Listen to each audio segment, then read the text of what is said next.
Jesús, se grabaron tus trastes sucios.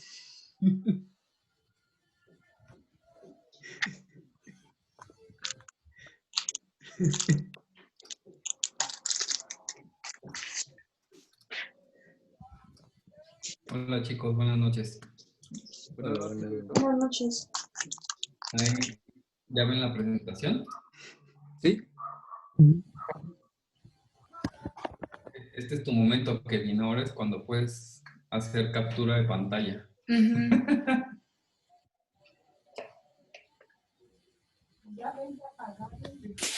Ya la hice, Doc. Pero no es Virginia Woolf. Sí, No estoy seguro de la autoría. Fíjate que busqué intencionadamente y no estoy seguro. Sí se parece, estoy de acuerdo, pero no estoy seguro que sea ella. ¿Tú sí? pues según yo sí, lo estuve checando. Déjeme ver y le mando la foto original. Va, está bien. Igual te la mando.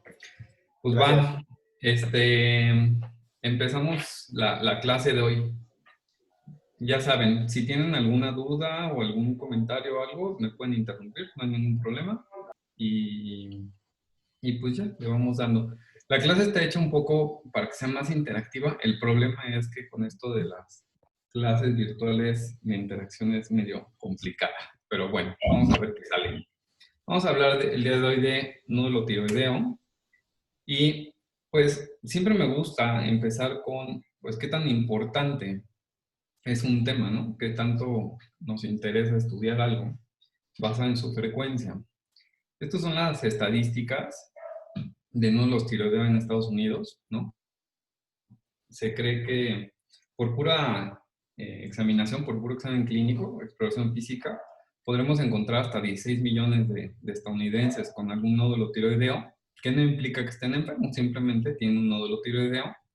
Y gracias al advenimiento de los estudios de imagen, particularmente el ultrasonido, esta cifra incrementa abismalmente hasta 219 millones de habitantes con presencia de nódulos tiroideos, de los cuales pues más del 90% van a ser, vamos, no van a tener una repercusión clínica, ¿no? No va a ser una enfermedad, simplemente va a ser un nódulo y ya, que habrá que vigilar. Cuando vamos a cifras mexicanas, hay pocos estudios. Este es de los más recientes que encontré, que es de 2011. Y extrapolé un poco las cifras. El estudio solo se hizo en el Valle de México. Más o menos se analizaron alrededor de 4,000 pacientes y por examen físico se descubrió que un 1,4% de los pacientes presentaba algún nódulo tiroideo. Si esto lo extrapoláramos a la población mexicana, que son alrededor de 160 millones de habitantes en todo el país, tendríamos alrededor de 1.800.000 individuos con nódulos tiroideos y por ultrasonido esta cifra asciende a alrededor de 25 millones. Ojo, las cifras las estoy extrapolando nada más como para darnos una idea. Evidentemente Estados Unidos tiene una población casi 3 veces mayor a la nuestra y pues de ahí que sus cifras sean más monstruosas y pues también que este estudio solo se hizo en el Valle de México, no en toda la República. Pero pues nos podemos dar cuenta que es muy probable que ustedes a lo largo de su vida como médicos revisen en algún momento algún paciente y encuentren un nódulo tiroideo. Y entonces la pregunta será, ¿qué vamos a hacer cuando lleguemos a ese punto? Uno piensa que no le va a pasar, pero ahorita les cuento un poco más, porque esta clase es como la Rosa de Guadalupe, es un caso de la vida real.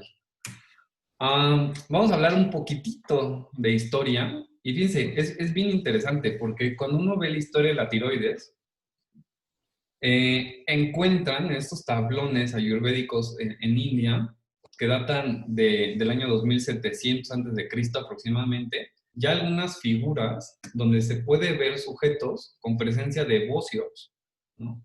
Es decir, desde estos tiempos ya se reconocía que había algo en el cuello. De hecho, hablemos después de Aristóteles. Aristóteles decía que la glándula tiroides estaba hecha para lubricar el cuello, ¿no? No conocían la función endocrina hasta después, pero ya sabían que habían alteraciones a este nivel e incluso ya proponían tratamientos. Se daban cuenta que estas personas que tenían bóceos o que tenían bolitas en el cuello, si les daban algas, disminuían de tamaño.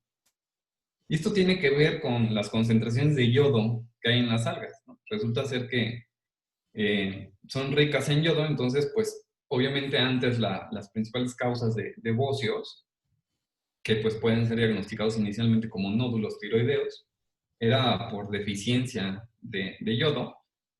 Difícilmente en la Ciudad de México vamos a encontrar eso, pero bueno, antes era así. Y por eso con sustituir un poco de yodo, pues ya, ¿no? Resolvían el problema. Y por mucho tiempo se dieron diversos tipos de algas o algunos moluscos que ahora sabemos que son ricos en yodo para dar tratamiento a este tipo de padecimientos.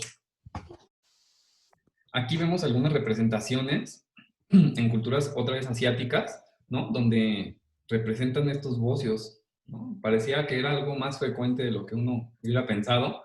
Vean aquí en algunas representaciones africanas, ¿no? No solo en Asia, sino también en África, donde vemos estas mujeres con sus bocios, ¿no? Bien puestotes. Y incluso si vemos algunos pintores del Renacimiento, algunos autores dicen que Leonardo da Vinci fue el primer artista que pintó un bocio, ¿no? Evidentemente, este tipo tenía nociones anatómicas del cuerpo. Basta ver lo que dibujó en vida. Y algunos dicen que esta es la primera, esta Virgen de las Rocas es la primera representación de un bocio como en el arte renacentista. Sin embargo, no fue hasta mucho después donde este sujetillo, que no sé si alguien lo reconozca por imagen, pero es Wharton, el mismo de la gelatina de Wharton, del cordón umbilical. Este muchachín estaba adoctrinado por la escuela todavía de Aristóteles, que decía que la glándula tiroides servía para lubricar el cuello, y él hizo las primeras descripciones del conducto tiroidoso, de cómo la tiroides emergía de este conducto, ¿no? hacia la base del cuello. Es curioso porque él describió muchas glándulas y sin embargo no se atrevió a contradecir lo que decía Aristóteles porque pues era como sagrado. Pero bueno, a él le debemos la descripción anatómica. Y ahora, antes de empezar a hablar del nódulo tiroideo, sí me gustaría, digo, estoy sesgado, debo de confesarlo, amo la histología, así que les contaré un poco de la histología solo para que lo recuerden, de glándula tiroides y por qué es importante. Si ustedes se acuerdan de sus clases de primer año de la carrera de medicina, les comentaron que la tiroides es esta glándula endocrina que forma folículos. Entonces son como balones de agüita, ¿no? Este charquito que tiene tiroglobulina yodada, ¿no? Que dará origen a las hormonas tiroideas, que están rodeados por estas células foliculares. Y estas células foliculares, según el grado de actividad, las puedo ver muy planas o las puedo ver muy cúbicas. Sus núcleos por lo general están parcialmente abiertos, es decir, tienen como un grado mixto de cromatina, hetero y eucromatina, pero también tenemos entre las células de los folículos algunas células más claras, como estas que señalo aquí con el mouse o estas del otro lado, ¿no? Que son las células parafoliculares, que ustedes saben que tienen que ver con otra función endocrina de la glándula tiroides, que es la liberación de calcitonina. ¿Por qué es importante esto? Pues porque cuando hablamos de un nódulo tiroideo y lleguemos a hacer una biopsia por aspiración de aguja fina, pues tenemos que tener cierta noción de qué es lo que vamos a ir a buscar. Digo, no son patólogos, ni la idea es que se entrenen como patólogos, pero pues que no se los choreen en el reporte, básicamente, ¿no? Cuando vemos de cerca, lo que les decía, ven los núcleos de estas células, se alcanzan a ver a veces algunos nucleolos, pero es una cromatina bastante limpiecita y homogénea. Les digo, el grado de altura depende mucho de la función de la glándula. También recordar este material coloide en su interior, que muchas veces lo vamos a obtener resultado de la BAF. Y funcionalmente hablando, fisiológicamente hablando, también algunas cosas que tenemos que recordar, dado que no debemos de separar la anatomía de la función, son cómo se lleva a cabo el proceso para que una célula folicular libere su contenido hormonal, ¿no? Recordar el estímulo inicial de la hormona estimulante de tiroides, ¿no? Que se pega a su receptor en la célula folicular. Esta, gracias a un cotransportador sin corte de sodio-yodo, va a permitir que el yoduro pase al interior de la célula folicular, sea exportado hacia el coloide, esto gracias a esta molécula, este canal llamado pendrina, y este yoduro se puede organificar, se puede oxidar en el coloide, que está compuesto principalmente de tiroglobulina, que no es más que una proteína llena de residuos de tirosina, y gracias a la peroxidasa tiroidea, se le pegan estos residuos de yodo a la tirosina y entonces podemos formar distintos tipos de hormonas, ¿no? Las que biológicamente tienen una función relevante son T3 y T4. En realidad se endocitan en un complejo, después se lisan y ya se forman las hormonas como tal, T3 y T4, y son exportadas. Aquí, fíjense en este transportador, este MST, ¿no? Porque hay mutaciones de este transportador que a veces tenemos que ir a buscar. Tenemos que, a veces, cosas que podemos medir en sangre, ¿no? TSH, T3 y T4, tiroglobulina, ¿no? Peroxidasa tiroidea o anticuerpos contra peroxidasa tiroidea o anticuerpos contra antitiroglobulina. Entonces, todo esto es importante traerlo a colación porque cuando abordas un nódulo tiroideo, pues a veces entran en juego las pruebas bioquímicas. No todo es nada más qué siento o qué veo en ultrasonido, sino también qué cosas le voy a pedir en sangre y qué cosas no tiene caso pedir en sangre, que también es relevante. El eje hormonal, ustedes ya saben, es regido desde el nivel hipotalámico con las hormonas liberadoras, después a nivel pituitario, ¿no? En la hipófisis anterior, gracias a las hormonas estimulantes de tiroides, y ya se estimula la tiroides libera T3, T4, y de ahí se da un loop negativo para que se disminuya la secreción de hormonas liberadoras y de hormonas estimulantes. La única diferencia entre T3 y T4 es justo esta cantidad de residuos de yodo, que en realidad toda la T4 se va a volver T3. Al momento en que entra la célula, sufre una desyodización y entonces pierde este yodo, se vuelve T3 y por eso esta es la biológicamente más activa. Sin embargo, la que más me interesa que secrete bien el paciente es la T4, porque esta va a mantener el pool adecuado de hormonas tiroides. Vamos un poco adelante. Esto ya es un poco obvio para ustedes, pero recordar qué es lo que pasa o cómo encuentro el perfil bioquímico en los sujetos con hiper o hipotiroidismo. En el caso de un hipertiroidismo primario, pues recordar, evidentemente, si estamos hablando de hiper, pues es porque las hormonas tiroides están elevadas, pero el grado de liberación de TSH va a estar suprimido, es decir, estas hormonas por alguna razón se están liberando y no están, más bien están suprimiendo la liberación de la hipófisis de la hormona estimulante, pero por alguna razón la tiroides está alterada, ¿no? Está siendo autónoma y a esto se denomina hipertiroidismo primario.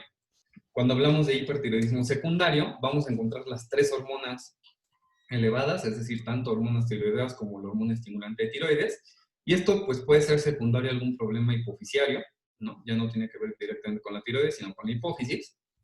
En los casos de los hipotiroidismos será justo la inversa, ¿no? Hipotiroidismo primario, hormonas tiroides suprimidas con TSH elevada, porque la hipófisis está tratando de gritarle a la tiroides, oye, ponte a hacer tu trabajo, y la tiroides está de floja.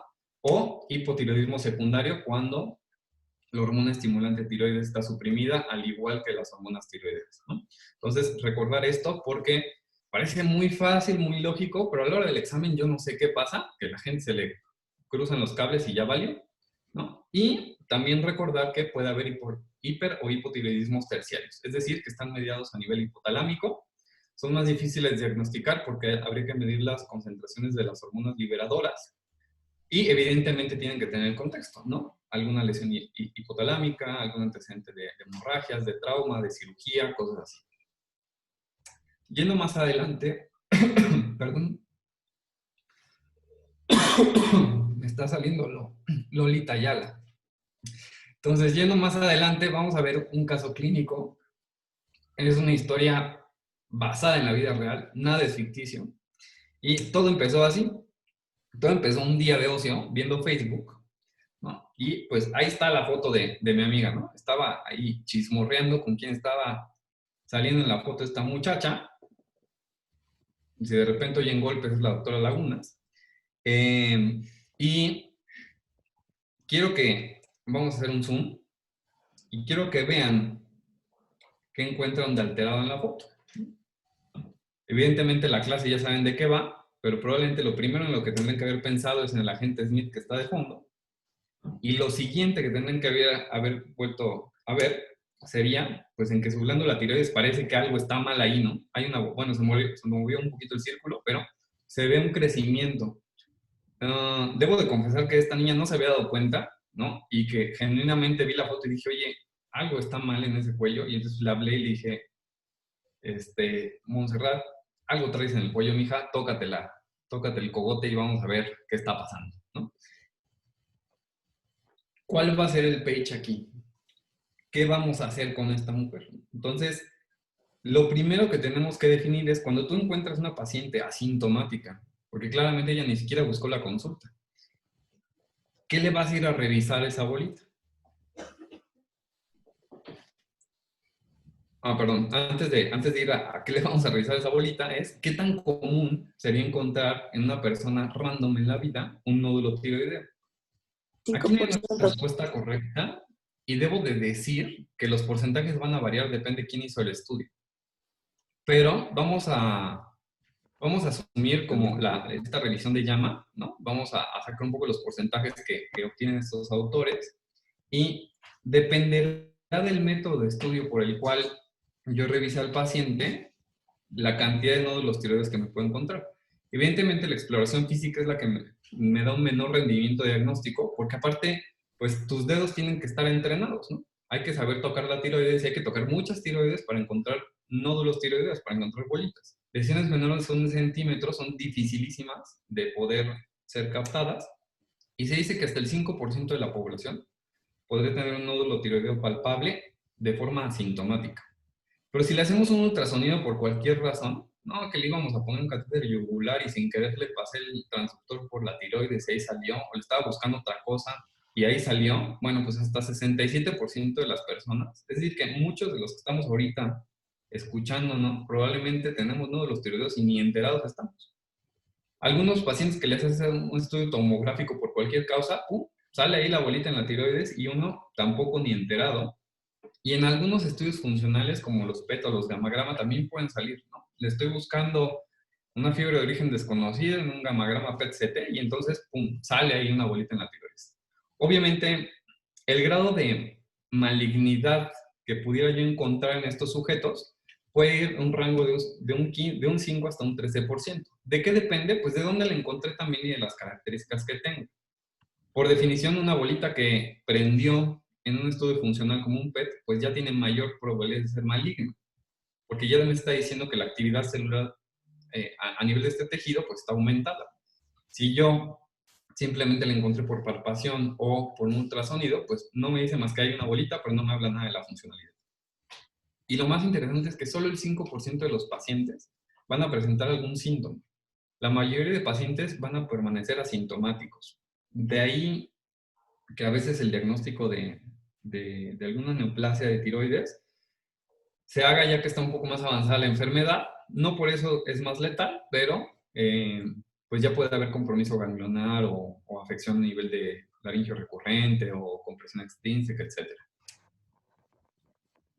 Y entonces, lo primero que tengo que pensar en el contexto, ¿no?, de mi amiga que tiene una mujer de 28 años, en ese momento ahorita ya no tiene 28, pero tenía 28, ¿no? ¿Qué factores de riesgo podría tener esta mujer o le tengo que ir a preguntar o a buscar para saber si esa bolita que aparentemente está en la tiroides podría ser mala? Lo primero sería la historia familiar. Y aquí, pues, evidentemente el antecedente de que hubiera alguien con algún distiroidismo o sobre todo de neoplasias endógenas múltiples, recordar el MEN2 que se puede asociar a la presencia de nódulos tiroideos y por ende alguna alteración a nivel tiroidea. El hecho de que sea mujer y a mayor edad, depende de la casuística que uno lea, puede encontrar que hasta 5 o 8 veces más casos de nódulos tiroideos se presentan en mujeres que en hombres. La presencia de obesidad también, la gente que tiene sobrepeso o obesidad tiende más a tener nódulos tiroideos y probablemente los más relevantes, el antecedente de algún tipo de radiación. Sobre todo estos niños que, pues ahora sí que eran niños, por alguna razón tuvieron que hacerles estudios de imagen y les radiaron cuello por tomografías o por placas o lo que sea, pues tienen un mayor riesgo. Gente que vive en energía cerca de donde se libera energía ionizante como torres de luz o cosas así, también se han visto implicar un aumento del riesgo, sobre todo para que estos nódulos tiroideos sean malignos. Porque al final, cuando hablamos de nódulo tiroideo, lo que queremos descartar es que no sea malo, que no sea cáncer. En el caso de esta paciente, su historia clínica, la verdad es que pues no tiene nada importante, es de Hidalgo, ¿no? No, tiene una tía materna que tuvo hipotiroidismo, desconocemos por qué, solo sabemos que tuvo hipotiroidismo y ya. No tiene alergias, come bien, es decir, no parece haber una deficiencia ahí como de yodo, algo así que podríamos sospechar. Ningún antecedente de importancia, salvo el de la tía. A la exploración física general, pues también, ¿no? Neurológico, respiratorio, cardiovascular, digestivo, nefrourinario, musculoesquelético, nada, ¿no?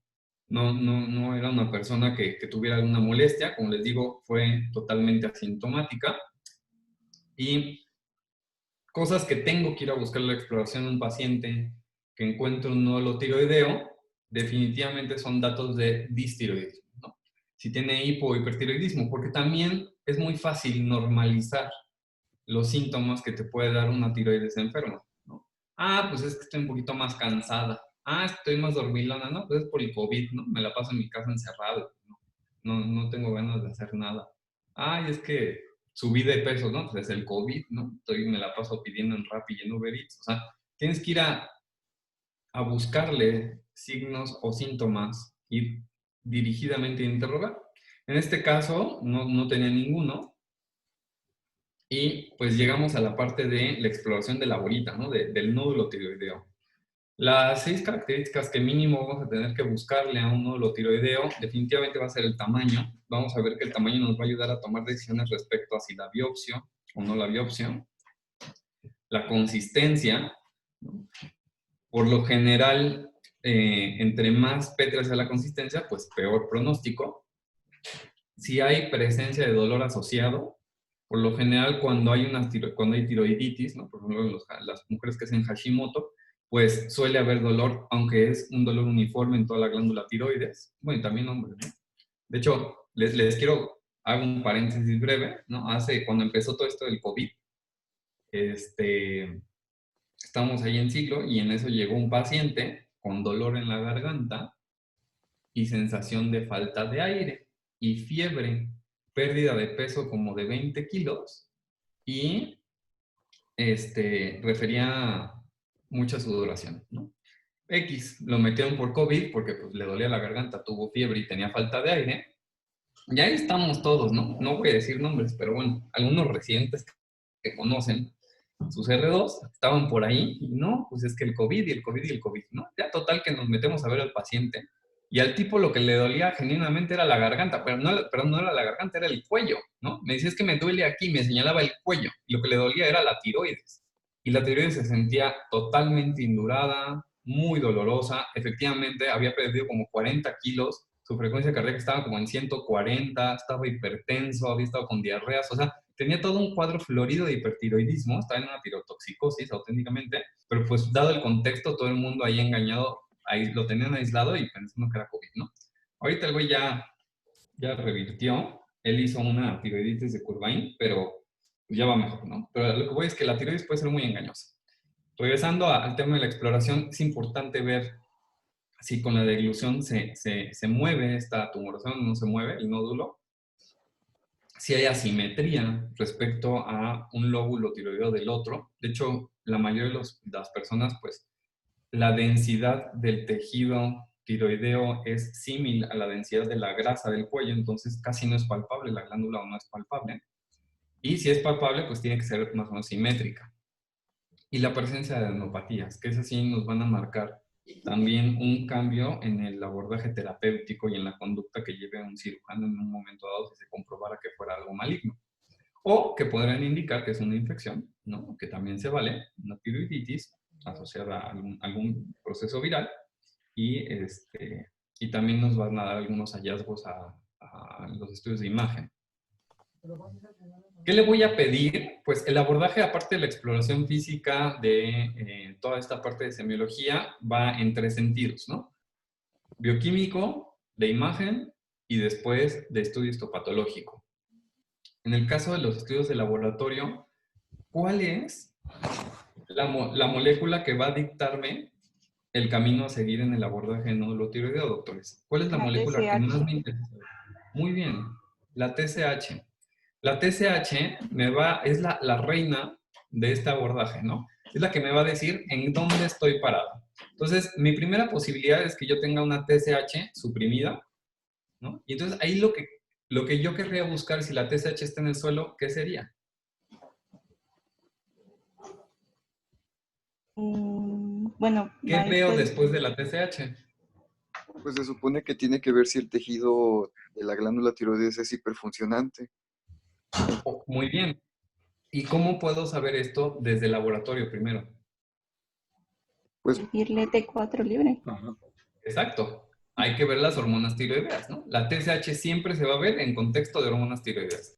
Entonces, si yo tengo una TSH suprimida y T3 y T4 están elevadas, pues tengo que ver si ese tejido efectivamente está aumentado en su capacidad de síntesis. ¿Y qué es lo primero que tendría que, o sea, qué sospecharían ustedes si tienen un paciente con una TSH suprimida, T3 y T4 elevada, y tienen una bolita? ¿Qué es lo que quieren saber? Pues si el nódulo tiroideo es funcionante, ¿no? Es correcto. Carla, ¿verdad? Ok. Si el nódulo tiroideo es que los veo aquí como en la fotito, ahí veo Steph también, veo Carla, muy bien. Entonces, tenemos que ver si este nódulo tiroideo está funcionando más. Y entonces ahí usamos un gamagrama, ¿no? Y entonces o un centellograma, y ahí nos damos cuenta si es independiente, ¿no? En un momento dado, si es independiente, significa que ese nódulo está funcionando por sí solo, fuera de hipófisis, y pues nos va a llevar a probablemente normal la conducta de bloquear a este paciente, cortar con el hipertiroidismo farmacológicamente y después llevarlo a una resección. Ahora, en el otro caso, en el caso de que tengamos una TSH elevada, la misma historia. Tenemos que ver T3 y T4, ver si están normales, altas o bajas. Y en este contexto es importante el uso de anticuerpos antiperoxidasa tiroidea, ya que muchas veces enfermedades autoinmunes pueden alterar cómo se comporta. Pueden sobreestimular a la glándula y pese a que la TSH esté normal o elevada, está sobreestimulada por los anticuerpos que se están pegando y hay que ir a medirlos. Y esto hablaría de una conducta benigna. Este paciente no significa que su tiroides esté funcionando autónomamente, sino que algo le está induciendo y eso hay que darle tiempo. Las tiroiditis de Curvain, por ejemplo, suelen hacer eso y únicamente les das beta bloqueo, las aguantas, no les tienes que dar necesariamente antitiroideos y eventualmente van a ir a una fase de hipertiroidismo al hipotiroidismo y después al eutiroidismo la mayoría de ellos. ¿Qué opinan de la medición de tiroglobulina y de calcitonina en el abordaje del nódulo tiroideo? La tiro... Ah, perdón. No se amontone. Pues la calcitonina nos ayudaría a evaluar que el nódulo no sea canceroso. Para descartar carcinoma medular. Medular. Ok, para un carcinoma medular la calcitonina la necesitarías. Sin embargo, algunos autores dicen que no es ideal medirla en este momento, sino hasta que tengas una biopsia que sea compatible o sugerente a un carcinoma medular, ¿no? Entonces, esto se los digo porque en siglo se van a dar cuenta, ¿no? Tu triste R2 llega, ¿no? El ingreso, el nódulo tiroideo, y tu R4 te dice, pídele todo, cara, ¿no? ¿Por qué? Porque podemos, ¿no? Y ahí, pum, pinche rutina de 20,000 elementos. Y le vas a ir a pedir calcitonina, y solo te vas a confundir, porque entonces vas a tener una serie de numeritos que no sabes cómo interpretar. O sea, ahí es, a ver, no, paso uno, vamos a ver hormonas tiroideas. Y con hormonas tiroideas tomamos decisiones. Lo mismo con tiroglobulina. Tiroglobulina no necesariamente es un marcador de mal pronóstico. Probablemente la han leído en contextos de cáncer. Y si ya tienes diagnóstico de cáncer, claro que necesito saber tu tiroglobulina, porque con esa tiroglobulina te voy a seguir. Es un poco lo que pasa con el antígeno prostático en los pacientes con cáncer de próstata. Sí sirve un poquito para el diagnóstico, pero para lo que más sirve es para seguimiento. Porque si un paciente con cáncer de tiroides tratado empieza a subir tiroglobulina, está diciendo que hay tejido tiroideo sintetizando hormona. Es decir, quedó cáncer en algún lugar. Pero, Doctor, sí. Nada más una pregunta. En el artículo de Llama decía que una calcitonina de más de 100 picogramos sí tenía una especificidad del 100% para carcinoma medular de tiroides, ¿no? Seguro, seguro. Si está hasta arriba, seguro, ¿no? Digo, es como un antígeno prostático de 100, pues seguro también, ¿no? Vas a decir seguro de próstata. Pero, ¿qué pasa si te sale en medio? ¿Qué pasa si te sale de 40? ¿Qué pasa si te sale 60? A lo mejor no te va a dar mucha información y no sabes si es la inflamación de la tiroides o si es un medular de tiroides. De ahí que la histología te tenga que guiar. Evidentemente, doctores, no tenemos que ser siempre tan reduccionistas para darte una molécula, un diagnóstico. Si tengo un carcinoma medular, pues voy a ir a ver el calcio, voy a ir a ver cómo está el hueso, voy a ir a ver cómo están los reflejos, voy a ver cómo está el electro, o sea, voy a ir a buscar evidencia, ¿no? de que el paciente pudiera tener otras cosas. Y sí, estoy de acuerdo, cuando un marcador te sale tan alto, pues sí, seguro hay un problema. Sin embargo, la recomendación hasta donde yo he leído no es hacer calcitonina de primera intención, no sin tener primero un abordaje de hormonas tiroideas y después un abordaje de imagen e incluso de una base. Que seguro esto puede cambiar, ¿no? Y de hecho, no sé si se pusieron a buscar, pero hay 1000 guías de tiroides. Todo el mundo hace sus algoritmos, ¿no? Algunas guías de 3 páginas y otras de 130, ¿no? Y cada quien escribe un poco lo que quiere. Regresamos un poco al caso. Y este es el perfil inicial de la paciente que les comenté hace rato. La verdad es que si se dan cuenta su perfil tiroideo, pues prácticamente es eutiroideo. Lo único que si acaso llama la atención es que la T3 libre está un poco baja. Sin embargo, T4 está normal, TSH está normal. Es decir, se comporta como una persona eutiroidea. Clínicamente era eutiroidea. Lo único es que tenía un nódulo tiroideo. Con esto, pues siguen los estudios de imagen. ¿Y qué le voy a buscar? Principalmente en los estudios de imagen me interesará el ultrasonido. Cosas buenas que puedo encontrar en un ultrasonido, si es una lesión quística o espongiforme, aunque se van horribles, pero son benignas. La ecogenicidad, los bordes, la presencia de calcificaciones, la presencia de vascularidad periférica y las dimensiones. Lo malo, pues que esté durito ese ganglio, que se vea como sólido, que sea hipocogénico, que tenga bordes irregulares o que parezca que se están infiltrando, que se está saliendo del parénquima normal. La presencia de microcalcificaciones, sobre todo aquellas que están adentro, o sea, que están dispersas en todo el nódulo, el nódulo, vascularidad central y periférica. Y lo que es incómodo, que no sabemos, está bien o está mal, es que esté duro pero no esté calcificado, que tenga más de 2 centímetros, aunque sea de características benignas, ¿no? Un espongiforme de más de 2 centímetros siempre como que no te deja tranquilo. La presencia de enopatías y estos ovalados altos, es decir, estos ganglios, estos nódulos que suelen ser más altos que anchos. La forma en la que yo encontré de hacerlo más ameno, el siguiente punto va a ser antes de llegar a la tablita de cómo se clasifican las lesiones por ultrasonido. Esta es la forma en la que a mí se me ocurrió como organizarlo para explicarlo más como peritas o manzanas, ¿no? Entonces, tienes de 0 a 3 puntos para evaluar. Esta escala es el T-RADS, ¿no? Que es la escala que usamos en ultrasonido para ver la probabilidad de malignidad de una lesión. Y entonces, composición, ¿no? Si tu lesión es quística, ¿no? Como en el caso 0, o es espongiforme, vale 0 puntos. Si es mixta, vale 1. Si es más sólida, vale 2. La ecogenicidad, si es auténticamente agua, ¿no? Ecogénico, pues vale 0. Y según los grados de intensidad, ¿no? Qué tanto se parezca al tejido circundante o incluso sea más brillante que el tejido circundante, va a valer más puntos. La forma, si es como una lesión más aplanada o una más alta. Los márgenes, que sean bien delimitados o que sean mal delimitados o de plano que sean infiltrantes, es decir, que se están saliendo aparentemente de la glándula. Y la presencia de calcificaciones, si tienes un lito único gigante o calcificaciones periféricas o calcificaciones centrales y periféricas. Y con esta tablita, ¿no? El radiólogo te va a dar un T-RADS y con eso vas a empezar a tomar decisiones. Estas son los puntos que podrías obtener, ¿no? Entonces, T-RADS de 0 a 2, la verdad es que no los biopsias, los vigilas únicamente.